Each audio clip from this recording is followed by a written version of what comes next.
السلام عليكم ورحمة الله وبركاته نحمد الله العظيم ونصلي على رسوله الكريم أما بعد அன்பான பெரியோர்களே, ஜமாத்தார்களே, அல்லாஹ்வின் கிருபையால் தராவி தொழுகையை தொழுதுவிட்டு அல்லாஹ்வை பற்றி, குர்ஆனுடைய வசனங்களை பற்றி பேசுவதற்காக, கேட்பதற்காக நாம் எல்லாம் அமர்ந்திருக்கிறோம். ரப்புல் ஆலமீன் நாம் தொழுத தொழுகைகளை, எல்லா இபாதத்துகளையும் முழுமையாக கபூல் செய்வானாக. ஆமீன். அருமையானவர்களே, இன்றைக்கு ஓதப்பட்ட ஒரு இறைவசனம், அல்லாஹ் அந்த வசனத்தில் கூறுகிறான், இன்னல்லதீன காலு ரப்புன் அல்லாஹ், நிச்சயமாக சிலர்கள் எங்களுடைய ரப்பு அல்லாஹ் என்று கூறுகிறார்கள்.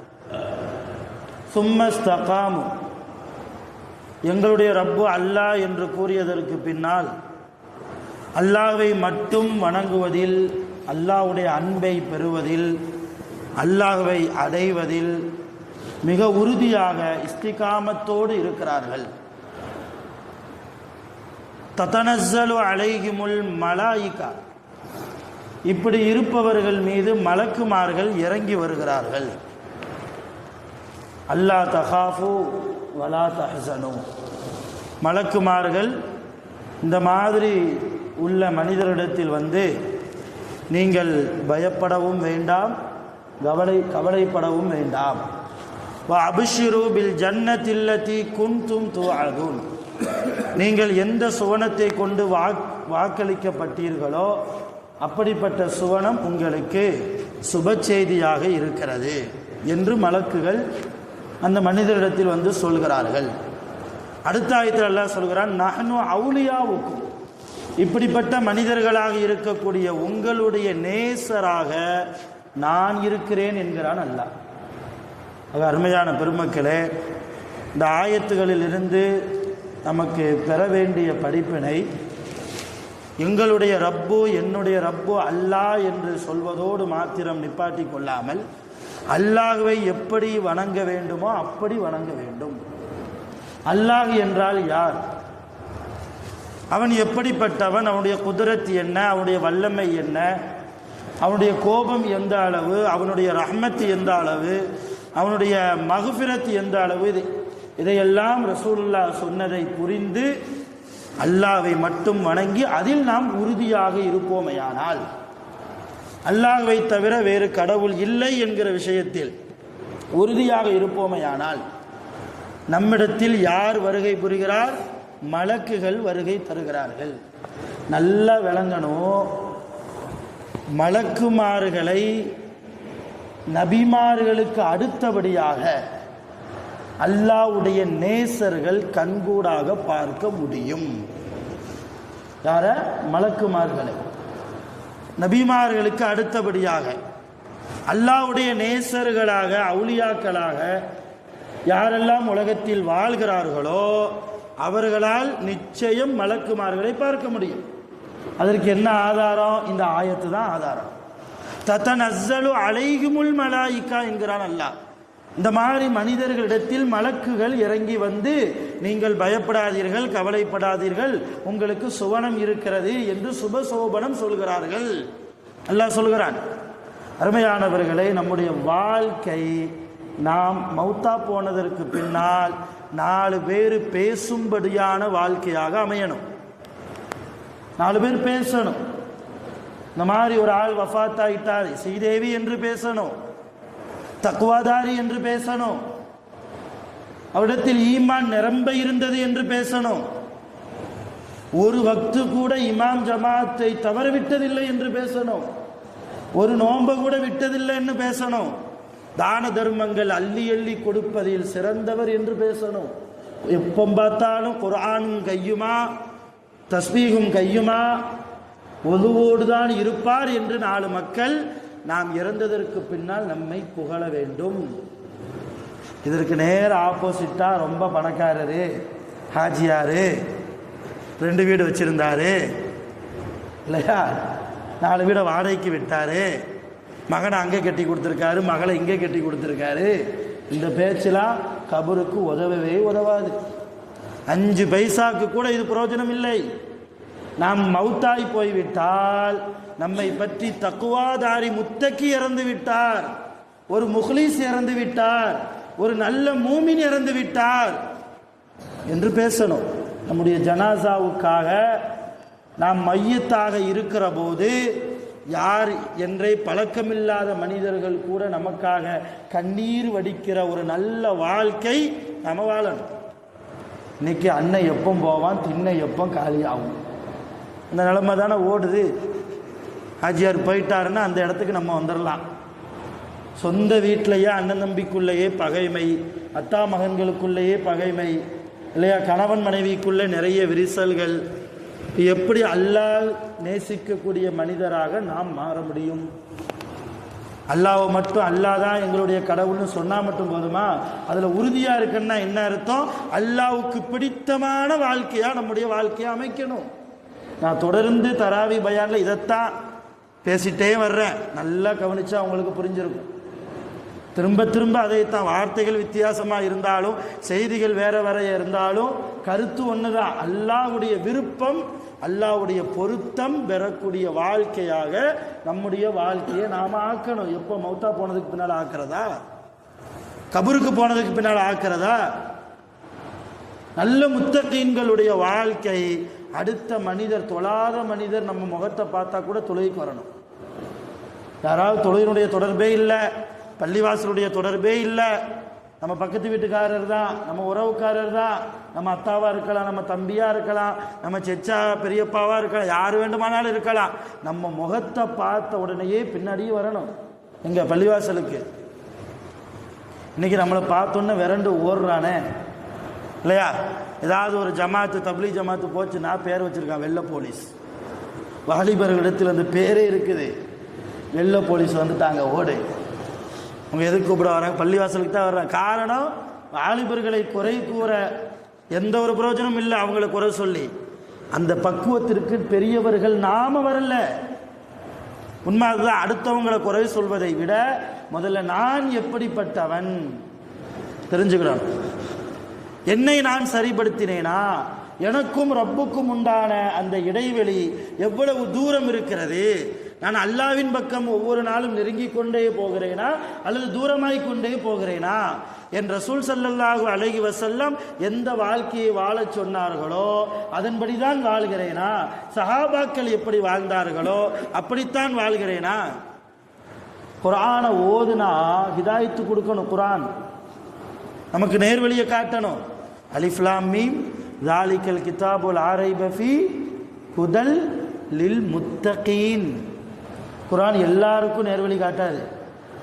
குர்ஆன் எல்லாரும் எடுத்து படிக்கிறாங்க, எல்லாருக்கும் நேர்வழி கிடைச்சிருமா? ஹுதல் லில் முத்தகீன், யார் முத்தகீன்களாக வாழ்கிறார்களோ, யார் பயபக்தி உள்ளவர்களாக அல்லாஹ்வை அஞ்சக்கூடியவர்களாக வாழ்கிறார்களோ அவர்களுக்குத்தான் குர்ஆன் வழிகாட்டும், நேர்வழி காட்டும். நேர்வழினா என்ன வழி?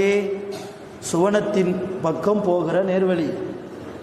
தமிழ் தர்ஜுமாலாம் இருக்குது, குர்ஆனுக்கு டிரான்ஸ்லேட்லாம் வந்துருச்சு.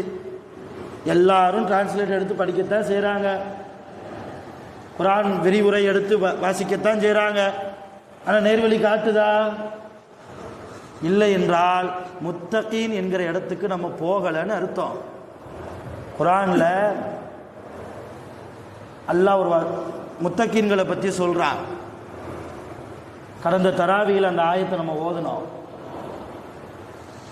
அல்லாஹ்வை சுவனவாசிகள்லாம் சுவனத்தில் இருக்கும்போது, சுவனத்தினுடைய இன்பங்களை எல்லாம் அனுபவித்து கொண்டிருக்கும் போது, இதுக்கு மேலே ஒரு இன்பம் வேணுமா? இந்த இன்பத்திற்காகத்தானே நாம் உலகத்தில் கஷ்டப்பட்டோம், அமல் செஞ்சோம், இபாதத் செஞ்சோம் என்றெல்லாம் சொல்லி சுவனவாசிகள், ஆலிம்கள் அல்லாதவர்கள் பேசிக்கொண்டு இருப்பாங்களாம். ரசூலுல்லாஹ் சொல்கிறாங்க.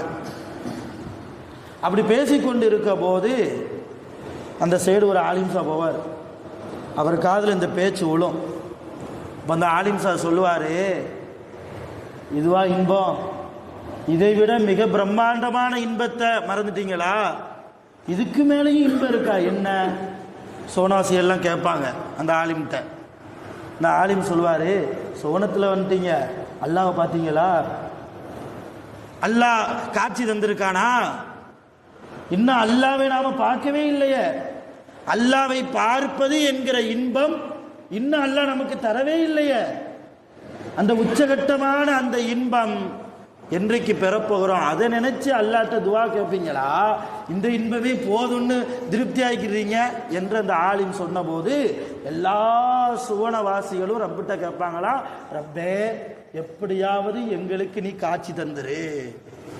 அப்போ மறுமையில் அல்லாஹ் ஒவ்வொரு ஆளையும் கூப்பிட்டு விசாரிப்பானே. அப்போம்லாம் அல்லாஹ் தெரிய மாட்டான்னா தெரிய மாட்டான். அடியார்களுக்கும் அல்லாஹ்வுக்கும் மத்தியில் திரை போட்டு தான் அல்லாஹ் விசாரியரையும் செய்வான். சுவனத்திற்கு அனுப்பியதற்கு பின்னாலும் அல்லாஹ்வை நம்மளால் பார்க்க முடியாது. எல்லா சுவனவாசிகளும் ரப்பிடத்தில் துவா செய்வார்கள், கேட்பாங்க, அல்லாஹ் சுவனத்தில் நாங்கள் இருக்கிறோம், ஒன்னையே நாங்கள் பார்க்கணும், அந்த இன்பத்தை கொடுத்துரு. அப்படி கேட்கும் போதே அல்லாஹ் என்ன செய்வான், சரின்னு ஒத்துக்கிடுவான். திடீர்னு பளிச்சென்று ஒரு வெளிச்சம் வந்துட்டு போகும். சுவனவாசிகள்லாம் அந்த வெளிச்சத்தை பார்த்துட்டு அல்லாஹ்வை பார்த்துட்டோம்பாங்க. இப்போ அல்லாஹ் சொல்வானா, அது நான் இல்லை, ஹூருல் ஈன் பெண்களுடைய சிரிப்பு சப்தம், சொர்க்கத்து கன்னி பெண்களுடைய சிரிப்பு சப்தம் தான் ஒளி வடிவாக உங்களுக்கு தெரிஞ்சிருக்குது. உங்களுக்கு இந்த டயத்தில் இந்த நேரத்தில் நான் வருவேன் அப்படின்னு சொல்லி மலக்குகள் மூலமாக சுவனவாசிகள்லாம் வந்து உட்கார்றதுக்கு நாற்காலிகளை எல்லாம் அல்லாஹ் போட சொல்லுவான். அது தங்கத்தாலான நாற்காலிகள், வைரங்கள் வைடூரியங்களான நாற்காலிகள் போடப்படும். எல்லா சுவனவாசிகளும் வந்து உட்கார்ந்துருவாங்க. அல்லாஹ் வருவான். இப்போ தான் அல்லாஹ் வருவான். அல்லாஹ்வை பார்ப்பாங்க. பார்த்ததற்கு பின்னால் கொஞ்ச நேரம் அல்லாஹ் இருப்பான். என்னை பார்த்துட்டீங்கல்ல, போங்க, உங்கள் இடத்துக்கு போங்க, சுவனத்துக்கு போங்க, சந்தோஷமாக இருங்க அல்லாஹ் சொல்லுவான். அப்போ அந்த சுவனவாசிகள் சொல்லுவாங்கன்னா, யா அல்லாஹ் எங்களுக்கு சுவனமே வேண்டாம், உன் பக்கத்திலேயே நாங்கள் இருக்கிறோம், உன்னுடைய அழகுக்கு முன்னால் என்ன சுவனம்? உலகத்தில் எந்த சுவனத்திற்காக தூக்கத்தை தொலைத்து தொழுகையில் ஈடுபட்டார்களோ, எந்த சுவனத்தை அடைவதற்காக குர்ஆனுடைய தொடர்பில், பள்ளிவாசலுடைய தொடர்பில், தர்ம சிந்தனையோடு முத்தகீன்களாக, முஹ்லிசீன்களாக, சாலிஹீன்களாக, சாபிரீன்களாக, பொறுமையாளிகளாக, நன்றி உள்ளவர்களாக வாழ்ந்து சுவனத்தை அடைந்தார்களோ அப்படிப்பட்ட சுவனவாசிகள் சொல்லுவாங்களே, யா அல்லாஹ் எங்களுக்கு சொர்க்கம் வேணாம், உன்னை பார்ப்பதற்கு முன்னால் வரைக்கும் சுவனம் தான் பெருசுன்னு நினைச்சோம், ஆனால் உன்னுடைய அழகு சுவனமே தோத்து போய்விட்டது, உனக்கு பக்கத்திலேயே நாங்கள் இருக்கிறோம். அப்பதான் மலக்குகளை கூப்பிட்டு அல்லாஹ் சொல்வானா, வஸீகல்லதீன தகவ் ரப்பஹும் இலல் ஜன்னதி ஸுமரா, இந்த சுவனவாசிகளை வலுக்கட்டாயமாக இழுத்து கொண்டு சுவனத்திற்குள்ளே தள்ளுங்கள். எல்லாரும் எப்படி கேள்விப்பட்டிருப்போம், நரகத்துக்குள்ள பாவிகளை பிடிச்சி அல்லாஹ் தள்ள சொல்லுவான், அப்படித்தான் கேள்விப்பட்டிருப்போம். ஆனால் அல்லாஹ் இங்கே என்ன சொல்கிறான் குர்ஆன்ல, அப்படி அடம் பிடிச்சு நாங்கள் சுவனத்துக்குள்ளே போக மாட்டோம் அப்படின்னு சொல்லக்கூடியவங்களை பார்த்து மலக்குகளை கூப்பிட்டு இவங்களை எல்லாம் பிடிச்சி கொண்டு போய் சுவனத்துக்குள்ளே போய் தள்ளுங்கப்பா, தள்ளி சுவனத்தின் கதவை பூட்டுங்க, என்னை விட்டு போக மாட்டாங்க போரி தெரியுத என்பது போன்று சொல்வானா. எதற்காக இந்த சம்பவத்தை சொல்கிறேன் அப்படின்னா, இதுதான் முத்தகீன்களுடைய நிலைமை. அல்லாவா சுவனமா என்று வருகிற போது சுவனத்தை விட அல்லாஹ் தான் முக்கியம். என்ன சுவனம்? சுவனமும் ஒரு படைப்பு தானே, சுவனமும் அல்லாஹ்வுடைய படைப்பு தானே. அல்லாஹ் தான் நமக்கு வேணும், அல்லாஹ்வுடைய படைப்பு நமக்கு தேவையில்லை. அது நரகமாக இருந்தாலும் சரி, சொர்க்கமாக இருந்தாலும் சரி, அல்லாஹ் நமக்கு வேண்டும் என்றால் சில கஷ்டங்கள் உலகத்தில் படணும். அப்படிப்பட்ட கஷ்டங்கள் என்ன என்ன என்பதை ஒவ்வொரு பயானின் மூலமாகவும் நாம் தெரிந்து வருகிறோம். ரசூலுல்லாவுடைய ஹதீஸ்கள் மூலமாக, குர்ஆனுடைய அர்த்தங்களை தெரிவதன் மூலமாக எதை செய்தால் அல்லாஹ் கிடைப்பான் என்கிற ரகசியம் நமக்கு தெரிகிறதோ அந்த ரகசியத்தை நம்முடைய வாழ்க்கையில் மேற்கொண்டு வாழ்வோம், அல்லாஹ் நிச்சயம் கிடைப்பான். மிக முக்கியமான செய்தி, 21வது இரவில் நாம் இருக்கிறோம். 21 ரசூலுல்லாவுடைய காலத்தில் லைலத்துல் கத்ர் இரவு வந்திருக்கிறது. லைலத்துல் கத்ர்னா 27 மட்டும் அப்படி இல்லை, 27லையும் வந்திருக்கு. அதுக்குண்டான ஆதாரங்களை எல்லாம் இன்ஷா அல்லாஹ் அந்த 1 மணி நேரம் பயானில் விரிவாக நம்ம சொல்லுவோம். 21லையும் 23லையும் லைலத்துல் கத்ருடைய இரவு வந்திருப்பதால் இப்ப இருக்கிற இந்த இரவு லைலத்துல் கத்ர் இரவு வருவதற்கு, லைலத்துல் கத்ராக இருப்பதற்கு அதிகமான வாய்ப்புகள் இருப்பதால் போனோன்னு சாப்பிட்டு தூங்கிடக்கூடாது. இபாதத் செய்யணும். குறைந்தது ஒரு 8 ரக்காத்தாவது தொழுவுங்க. யாரையாவது பார்த்தா தர்மம் கொடுங்க. இரவு நேரத்தில் ஏதாவது ஒரு நல்ல காரியத்தை கொஞ்ச நேரம் குர்ஆனை ஓதுங்க. தஸ்பீ நஃபில் தொழ தெரிந்தவர்கள் தொழுவுங்க. நிறைய துஆவில் ஈடுபடுங்க. இன்னைக்கு ஜும்மால நான் சொன்னது போல நரகத்தை விட்டும் பாதுகாப்பு தேடுவதற்கு உண்டான நிறைய துஆக்கள் அழுது அல்லாஹ்விடத்தில் மன்றாட வேண்டும். நம்முடைய ஆயுளை அல்லாஹ் நீட்டி கொடுக்கணும், ஆஃபியத்தோடு வாழணும், நோய் நொடி இல்லாமல் வாழணும், ஆஸ்பத்திரி செலவுகள் இல்லாமல் வாழணும், முசீபத் இல்லாமல் வாழணும். இப்படி ஒவ்வொருவருக்கும் ஒவ்வொரு தேவைகள் இருக்கும். எல்லா தேவைகளையும் ஒற்றைப்படை இரவு இன்றிலிருந்து ஆரம்பமாகிறது. அதை உங்களுடைய கவனத்திற்கு தந்து நான் முடிக்கிறேன். வல்ல ரஹ்மான் எல்லா விதமான பாக்கியத்தையும் அனுபவித்த பாக்கியவான்களாக நம் அனைவர்களையும் அல்லாஹ் ஆக்கி அருள் புரிவானாக. வஆகிரு தஅவானா அல்ஹம்துலில்லாஹி ரப்பில் ஆலமீன். சுப்ஹானல்லாஹி வ பிஹம்திஹி சுப்ஹானல்லாஹி வ பிஹம்திஹி அஷ்ஹது அல்லா இலாஹா இல்லா அன்த அஸ்தக்ஃபிருக வ அத்தூபு இலைக். ஆமீன். சுப்ஹான ரப்பிக ரப்பில் இஸ்ஸத்தி அம்மா யசிஃபூன் வ ஸலாமுன் அலல் முர்ஸலீன் வல்ஹம்துலில்லாஹி ரப்பில் ஆலமீன். ஸல்லல்லாஹு அலா முஹம்மத் ஸல்லல்லாஹு அலைஹி வஸல்லம். ஸல்லல்லாஹு அலா முஹம்மத் ஸல்லல்லாஹு அலைஹி வஸல்லம். صلى الله على محمد يا رب صل عليه وسلم. السلام عليكم.